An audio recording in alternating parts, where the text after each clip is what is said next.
नमस्कार, आप देख रहे हैं न्यूज इंडिया। आपके साथ मैं हूं अभिषेक। नमस्कार, मैं हूं रवीश और हेलो इंडिया की शुरुआत करते हैं बड़ी खबर के साथ। इसी बीच एक बड़ी खबर आपको बताते हैं। दिल्ली से कंझावला कांड में आज आरोपियों की पेशी होनी है। रोहिणी कोर्ट में आरोपियों की पेशी होगी। आरोपियों की आज रिमांड खत्म हो रही है। तो यह बड़ी खबर आपको बता दें, आज एक बार फिर से आरोपियों की कोर्ट में पेशी होगी, क्योंकि जो रिमांड मिला था उस रिमांड की अवधि आज पूरी हो रही है। जी हां, आज आरोपियों की पेशियों की रिमांड उनकी खत्म हो गई है। पुलिस आज एमएचए यानी कि मिनिस्ट्री ऑफ होम अफेयर्स को रिपोर्ट सौंप सकती है। पुलिस को आज मिल सकती है एफएसएल रिपोर्ट यानी कि फॉरेंसिक जांच जो की गई है उसकी रिपोर्ट भी जो है आज पुलिस को मिल सकती है और आज कोर्ट में पेशी करवाई जाएगी। उसके बाद देखते हैं कि पुलिस कितने दिन की रिमांड की और बात करती है। 3 दिन की जो रिमांड थी वो खत्म हो गई है। जो जिस तरीके से पीड़िता की सहेली का बयान आया है उसके बाद तस्वीर भी काफी कमोबेश क्लियर होती हुई यहाँ पे नजर आ रही है। अब देखते हैं कि पुलिस कितने और दिन की रिमांड की यहाँ पे मांग करती है कोर्ट से और कोर्ट कितने उनको दिन की रिमांड देता है। लेकिन हाँ, पूछताछ लगातार जारी है और एफएसएल रिपोर्ट भी जो है वो आज पुलिस को मिल सकती है। फॉरेंसिक टीम जो है अपनी रिपोर्ट सौंपेगी और साथ ही साथ पूरी रिपोर्ट जो है वो होम मिनिस्ट्री को सौंपी जाएगी। तो इसी केस से जुड़ी हुई बड़ी खबर आपको बता रहे हैं। मृतका की सहेली का बड़ा खुलासा यहां पर सामने आया है। मृतका की सहेली ने बड़े खुलासे कर दिए कि कार की टक्कर के बाद सहेली का कहना है कि वो डर गई थी। डर की वजह से किसी को कुछ नहीं बताया। जो सवाल उठाए जा रहे हैं कि सहेली आखिर इतने दिनों तक गायब क्यों रही, तो सहेली का यह कहना है मृतका की कि वो डर की वजह कुछ नहीं बता पाई किसी को और हादसे के बाद वो अपने घर चली गई थी। बड़ा खुलासा किया है मृतका की सहेली ने।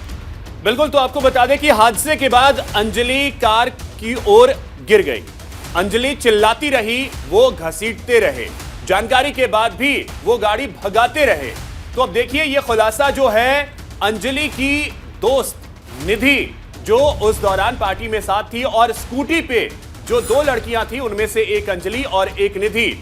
तो अब निधि सामने आई है, निधि ने यह खुलासा किया। लेकिन इसमें सवाल अभी भी बहुत सारे हैं कि निधि आखिर चुप क्यों थी।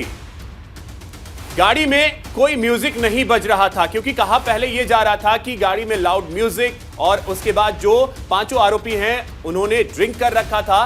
ड्रिंक की बात तो सामने आ रही कि ड्रिंक उन्होंने कर रखा था, लेकिन म्यूजिक को लेकर के निधि ने यह कहा है कि गाड़ी में कोई म्यूजिक नहीं बज रहा था। तो यह अपने आप में बड़ी बात है और अब पुलिस जो है आगे इस मामले की जांच करेगी। एफएसएल रिपोर्ट का इंतजार है। आज संभव है कि एफएसएल की रिपोर्ट भी मिल जाए, लेकिन निधि के खुलासे के बाद बहुत सारे सवाल और खड़े हो रहे हैं और दिल्ली पुलिस उन सवालों के जवाब कैसे तलाशती है यह देखना अहम होगा। उसने सामने से सामने टक्कर करी हमें। उसने सामने से सामने टक्कर करी हमें। लड़की गाड़ी के नीचे आ गई। लड़की नशे में थी बहुत ज्यादा। लड़की गाड़ी के नीचे आ गई। लड़की बहुत ज्यादा नशे में थी। लड़की गाड़ी के नीचे आ गई। ठीक है, लड़की की गलती है। जो लड़की इतने नशे में ड्राइविंग कर रही है, मैंने उसको मना करा कि मत कर मत चला, मैं होश में हूँ, मेरे को चलाने दो। उसने मेरे पे विश्वास नहीं करा। उसने अपने आप पे विश्वास करा कि नहीं बहन तू घेर देगी मुझे, मैं चलाऊंगी। मैंने कहा ठीक है। फिर हम वहाँ से जा रहे थे, आगे से गाड़ी आ रही थी प्लानो है, तो गाड़ी हम लड़की आगे गिरी, मैं साइड में गिर गई। फिर टक्कर हो गई, वो गाड़ी के नीचे घुस गई। हाँ, लड़कों को पता था कि भाईजान उनके नीचे एक लड़की है। लड़कों ने जानबूझ के इस मौत को अंजाम दिया। उनको पता था, लड़की नीचे से चिल्ला रही थी। मैं होपलेस हो गई थी बहुत ज्यादा, इसलिए मैं घर में चली गई। मैंने किसी को डर के मारे नहीं बताया। वहीं एक और बड़ी खबर आपको बताएं, अंजलि की पोस्टमार्टम रिपोर्ट में एक खुलासा हुआ है। अंजलि के साथ यौन उत्पीड़न नहीं हुआ था। यह बड़ी खबर आपको बता दें। जो पोस्टमार्टम रिपोर्ट आई है उसमें मौत की जो वजह है वो कार से घसीटने की वजह से मौत हुई है। यह बड़ी खबर आपको बता दें, यौन उत्पीड़न की बात पोस्टमार्टम में नहीं कही गई। जी बिल्कुल, ज्यादा खून बहने की वजह से अंजलि की मौत हो गई है। बड़ा खुलासा हम आपको बता रहे हैं। पोस्टमार्टम रिपोर्ट सामने आई और पोस्टमार्टम रिपोर्ट में ये क्लियर हो गया कि जो बात आ रही थी, जो परिवार वाले भी एक एंगल लेकर आए थे, ये हो सकता है उसके साथ यौन उत्पीड़न हुआ हो। तो मृतका के साथ यौन उत्पीड़न नहीं हुआ था। पोस्टमार्टम रिपोर्ट में सब चीज क्लियर हो गई है। कार से घसीटने की वजह से ही लड़की की मौत हुई थी। ये पोस्टमार्टम रिपोर्ट में खुलासा हुआ है और ज्यादा खून बहने की वजह से अंजलि की मौत हो गई, क्योंकि इतना यानी 10 से 12 किलोमीटर अगर आप किसी को घसीटेंगे, गाड़ी के नीचे लड़की फंस गई थी जो कि बताया जा रहा है, और 10 से 12 किलोमीटर उसको घसीटा गया, उसके बाद लड़की की मौत हो गई। लेकिन पोस्टमार्टम रिपोर्ट ने यह क्लियर कर दिया है कि यौन उत्पीड़न की कोई यहां पे मामला नहीं था, बल्कि ज्यादा खून बह जाने से और कार से क्योंकि घसीटा गया था इस लड़की को, उसकी वजह से लड़की की मौत हो गई। और जैसा कि आप सुन रहे थे, सहेली भी जो बता रही थी लड़की की, उसका भी यही कहना था कि जब स्कूटी के साथ टक्कर हुई तो लड़की गाड़ी में फंस गई थी और उसके बाद जो आरोपी थे वो उसको 10 से 12 किलोमीटर तक घसीटते हुए ले गए।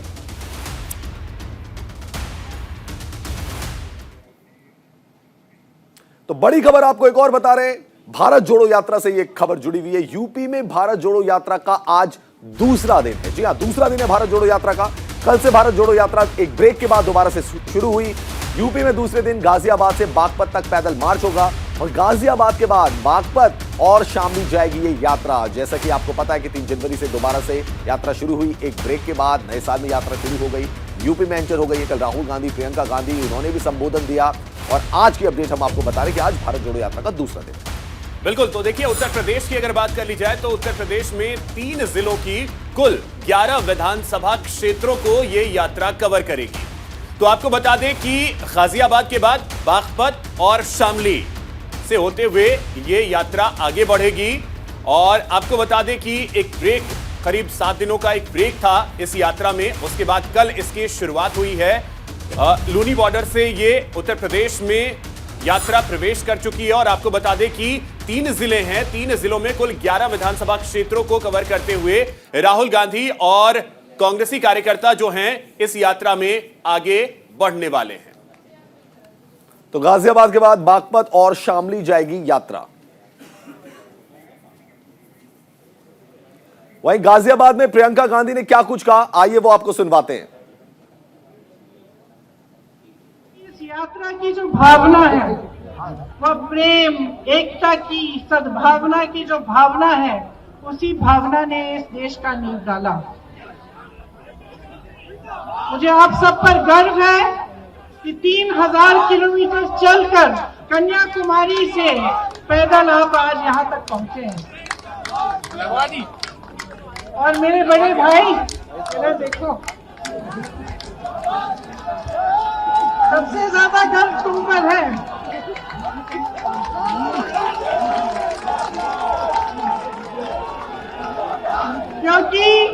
क्योंकि पूरा सत्ता का जोर लगाया गया।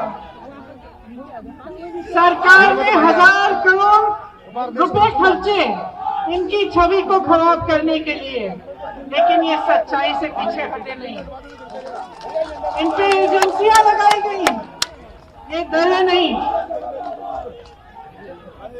योद्धा है। तो सुना आपने प्रियंका गांधी को। इसी बीच बड़ी खबर आपको बताएं कि आरएलडी के गढ़ वेस्टर्न उत्तर प्रदेश में है भारत जोड़ो यात्रा। कांग्रेस की भारत जोड़ो यात्रा में आरएलडी की भी एंट्री होने वाली है। आरएलडी कार्यकर्ता जगह जगह यात्रा का स्वागत करेंगे। तो यह बड़ी खबर आपको बता दें, आरएलडी का जो गढ़ है उस गढ़ में अब यह यात्रा पहुंचने वाली है। और आपको बता दें कि आरएलडी के कार्यकर्ता इस यात्रा का जगह जगह स्वागत करने वाले हैं। जय अभिषेक। और इस बीच जयंत चौधरी जो है वो भी भारत जोड़ो यात्रा में शामिल होंगे। तो जैसा कि आप जानते हैं कि तमाम विपक्ष के जो नेता हैं उनको राहुल गांधी की तरफ से चिट्ठी भेजी गई थी कि आप भी भारत जोड़ो यात्रा में सम्मिलित हो। अखिलेश यादव नहीं जुड़ पाए, लेकिन यहां पर वेस्टर्न यूपी जिसे आरएलडी का गढ़ माना जाता है, आरएलडी ने काफी सीटें भी वहां पर जीती है। जयंत चौधरी जो कि आरएलडी के अध्यक्ष हैं वो भारत जोड़ो यात्रा में शामिल होंगे। और जैसा कि आप जानते हैं कि इस बार के उत्तर प्रदेश का विधानसभा जो चुनाव था वो समाजवादी पार्टी और आरएलडी ने साथ मिलकर ये चुनाव लड़ा था और काफी उनको सीटों में इजाफा भी हुआ था। तो यहां पर आरएलडी के कार्यकर्ता जो है वो स्वागत करेंगे भारत जोड़ो यात्रा का। और जयंत चौधरी जो हैं वो भी भारत जोड़ो यात्रा से जुड़ेंगे। भारत जोड़ो यात्रा में तपस्वियों को सलाम है, जयंत चौधरी ने यह भी स्टेटमेंट दिया है। बिल्कुल, तो आरएलडी का गढ़ और आरएलडी के गढ़ में भारत जोड़ो यात्रा, और इस यात्रा में जयंत चौधरी की एंट्री होने वाली है, वो भी इस यात्रा में शामिल होंगे। तो भारत जोड़ो यात्रा से ही जुड़ी हुई एक बड़ी खबर आपको बताते हैं। भारत जोड़ो यात्रा को मिला रामलला के मुख्य पुजारी का समर्थन। जी हां, भारत जोड़ो यात्रा को रामलला के मुख्य पुजारी का समर्थन भी मिल गया है। आचार्य सत्येंद्र दास ने राहुल गांधी को पत्र लिखकर शुभकामनाएं दी हैं और आचार्य सत्येंद्र दास ने राहुल गांधी को आशीर्वाद भी दिया है। यात्रा के सफल होने की राम मंदिर के मुख्य पुजारी ने कामना की है, आपकी देश जोड़ने की यात्रा पूर्ण हो। यह कहा है आचार्य सत्येंद्र दास ने।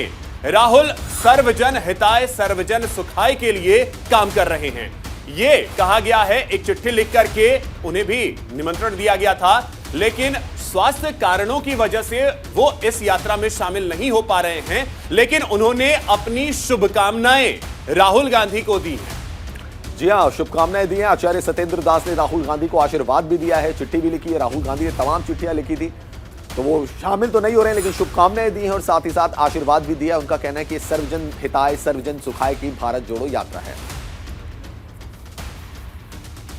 और इसी बीच एक बड़ी खबर आपको बताएं, ब्रिटेन के किंग चार्ल्स से पीएम मोदी की पहली बातचीत।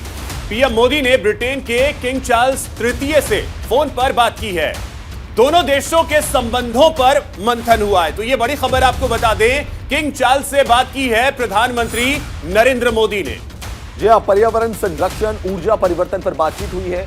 राष्ट्रमंडल राष्ट्रों, जिन्हें कॉमनवेल्थ नेशंस कहा जाता है, और उसके संचालन को मजबूत करने पर भी मंथन हुआ है। प्रधानमंत्री नरेंद्र मोदी ने किंग चार्ल्स से बात की है फोन पर, और तमाम ऐसे मुद्दे रहे जिन पर डिस्कशन हुआ, जिस पर चर्चा हुई। ब्रिटेन के किंग, जब से वो किंग बने हैं महारानी एलिजाबेथ की मौत के बाद, उसके बाद पहली बार है कि प्रधानमंत्री नरेंद्र मोदी ने फोन पर किंग चार्ल्स के साथ बातचीत की। और जैसा कि आपको पता है कि ब्रिटेन के जो प्रधानमंत्री हैं ऋषि सुनक, वो भी भारतीय मूल के हैं, तो बहुत अहम मानी जा सकती है प्रधानमंत्री नरेंद्र मोदी की ये वार्ता, ये फोन पे जो उन्होंने बातचीत की है किंग चार्ल्स के साथ।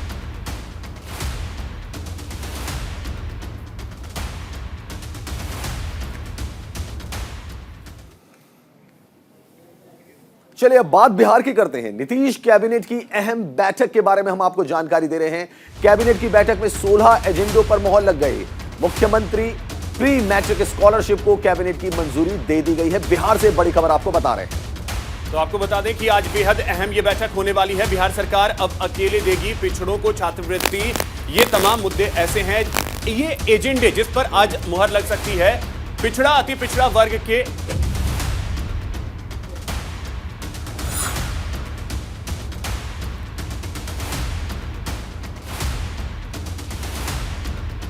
तो कक्षा 1 से 4 तक के बच्चों को 600 रुपए, तमाम तरीके की जो घोषणाएं हैं इस बैठक में हुई।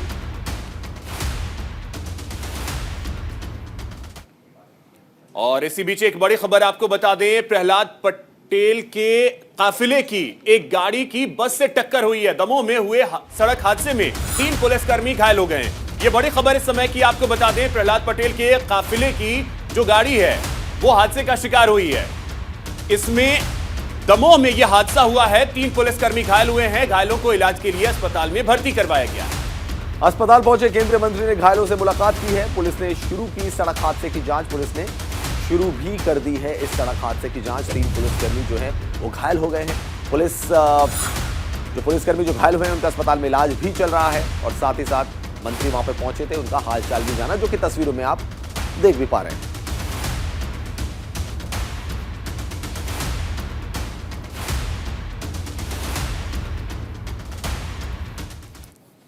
अब बड़ी खबर आपको बताते हैं पश्चिम बंगाल से जुड़ी हुई। पश्चिम बंगाल में वंदे भारत ट्रेन पर फिर से पत्थरबाजी हुई है और न्यू जलपाईगुड़ी में वंदे भारत ट्रेन पर पत्थरबाजी हुई है। तस्वीरें आपने कुछ दिनों पहले देखी होंगी, जब प्रधानमंत्री नरेंद्र मोदी ने वीडियो कॉन्फ्रेंसिंग के जरिए हरी झंडी दिखाई थी, लेकिन यहां पर तो आलम कुछ और ही नजर आ रहा है। वंदे भारत एक्सप्रेस को लॉन्च कर रहे प्रधानमंत्री नरेंद्र मोदी, लेकिन वेस्ट बंगाल यानी कि पश्चिम बंगाल में कुछ अलग तस्वीरें नजर आ रही है। वहां वंदे भारत पर पत्थरबाजी की गई। बिल्कुल, आपको बता दें कि वंदे भारत ट्रेन के 2 कोच के शीशे टूटे हैं। पथराव में कोच C3 और C6 के शीशे जो हैं वो क्षतिग्रस्त हो गए। कुमारगंज रेलवे स्टेशन के पास ये पथराव हुआ है। लगातार दूसरे दिन वंदे भारत ट्रेन पर पथराव किया गया है। तो आपको बता दें कि वंदे भारत एक्सप्रेस ट्रेन की सौगात मिल रही है, अलग अलग राज्यों को यह सौगात मिल रही है। लेकिन आपको बता दें कि इससे पहले महाराष्ट्र में भी पत्थरबाजी की ये बात सामने आई थी कि पथराव किया गया था ट्रेन पे। अब हम यहां देख रहे हैं कि पश्चिम बंगाल में भी ट्रेन पर पथराव किया गया। जी हां, C3 और C6 2 ये कोच थे जिन पे पत्थरबाजी की गई, उनके शीशे टूट गए। और अब आपको बताते हैं खेल से जुड़ी खबर। नए साल पर टीम इंडिया ने शानदार आगाज किया है। जीत के साथ मुंबई में खेले गए पहले T20 मुकाबले में भारत ने जीत दर्ज कर ली है। रोमांचक ये मुकाबला था और श्रीलंका को इस मुकाबले में भारत ने मात दी है। जी हां, बेहद रोमांचक मुकाबला देखने को मिला। साल का पहला इंटरनेशनल T20 था भारत के लिए और भारत ने 2 रनों से जीत हासिल की। 3 मैचों की सीरीज में भारत 1-0 से आगे हो गया है। शिवम मावी ने सबसे ज्यादा 4 विकेट झटके हैं। उमरान मलिक और अक्षर पटेल को 2-2 विकेट मिले। दीपक हुड्डा ने 23 गेंदों में 41 रन बनाए और भारत के स्कोर को काफी आगे ले जाने में मदद की। तो भारत की जीत के साथ शुरुआत हुई है यहां पर। बिल्कुल, और इसमें कल अपना डेब्यू कर रहे शिवम मावी ने जो प्रदर्शन किया वो बेहद शानदार। 4 विकेट उन्होंने झटके हैं। जी हां, शिवम मावी ने शानदार गेंदबाजी की, 4 विकेट झटके। भारत ने 2 रन से इस मुकाबले को जीत लिया। दीपक हुड्डा की शानदार बल्लेबाजी यहां पर नजर आई।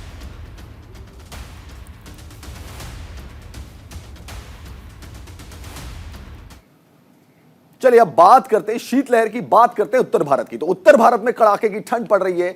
शीतलहर की चपेट में दिल्ली, यूपी, पंजाब, हरियाणा 7 राज्य आ चुके हैं और शीतलहर का अलर्ट भी जारी किया गया है। तो उत्तर भारत में कड़ाके की ठंड पड़ रही है। शीतलहर का प्रकोप जो है उसे जूझना पड़ रहा है लोगों को। 7 राज्य ऐसे हैं जिसमें शीतलहर का प्रकोप देखा जा रहा है। तो आपको बता दें कि 7 राज्यों में शीतलहर को लेकर अलर्ट भी जारी किया गया है। जो मैदानी इलाके हैं वहां पे कड़ाके की ठंड पड़ रही है और सबसे बड़ी बात की कोहरे की वजह से लोगों की मुश्किलें और ज्यादा बढ़ जाती हैं। जब सुबह सुबह आपको कहीं निकलना हो तो ऐसे में कोहरा जो है वो आपके सामने बहुत बड़ी चुनौती बनकर सामने आता है और यही स्थिति फिलहाल मैदानी इलाकों में है। खास करके अगर दिल्ली, NCR, इसके अलावा उत्तर प्रदेश की बात कर ली जाए, बिहार की बात कर ली जाए, उत्तराखंड की बात करें, पंजाब, हरियाणा, ये तमाम ऐसे राज्य हैं जहां पे इस समय शीतलहर को लेकर अलर्ट जारी किया गया है और यहां पे आपको बताएं कि कोहरे की वजह से जनजीवन बुरी तरीके से प्रभावित हुआ है। IMD ने शीतलहर का अलर्ट भी जारी कर दिया है। मैदानी इलाकों में धुंध और कोहरे की चेतावनी भी दी गई है। जैसा कि आप देख सकते हैं कि ठंड में विजिबिलिटी भी लो हो जाती है। तो वहीं आपको बता दें कि लखनऊ से खबर है, शीतलहर को देखते हुए प्रशासन अब पूरी तरीके से सतर्क है। देर शाम DM सूर्यपाल गंगवार ने निरीक्षण किया है राजधानी लखनऊ में बने रैन बसेरों का। उन्होंने जायजा लिया, रैन बसेरों का निरीक्षण किया। ठंड से बेबस लोगों में बांटे कंबल और गर्म कपड़े। तस्वीरें भी आप देख सकते हैं यहां पर। रैन बसेरों का निरीक्षण किया। राजधानी लखनऊ की ये तस्वीरें हैं जहां पे रैन बसेरों को बनाया गया है। तो उसका जायजा भी लिया और ठंड में बेबस लोगों को कंबल बांटे, गर्म कपड़े भी दिए।